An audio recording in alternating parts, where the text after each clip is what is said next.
On va être honnête, Arthur Fils attendait un test. Hier soir, Carlos Alcaraz lui a montré ce que c'est le très haut niveau. Score final 6-2, 6-1. Derrière ce score, il y a une stat qui fait mal. 52 points gagnés pour Alcaraz, seulement 24 pour Arthur Fils. Plus du double, et le problème principal, il est très clair. Le service d'Arthur Fils, il ne gagne que 45% des points derrière sa première balle. Oui, 45%.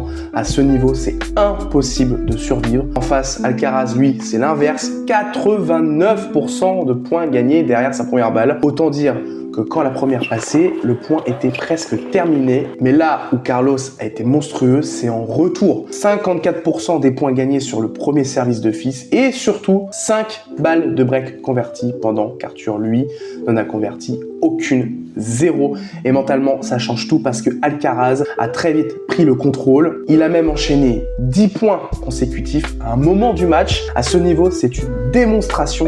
Et ce qui est impressionnant, ce n'est pas juste qu'Alcaraz gagne.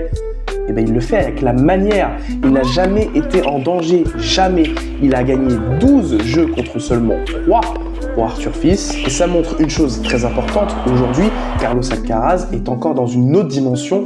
Mais, et c'est ça le point intéressant, Arthur Fils sortait d'un gros combat contre Mensik. Ce genre de match, ça fait partie de l'apprentissage. Parce que pour battre Alcaraz, il ne suffit pas d'être puissant, il faut être complet, constant et prêt mentalement sur chaque point.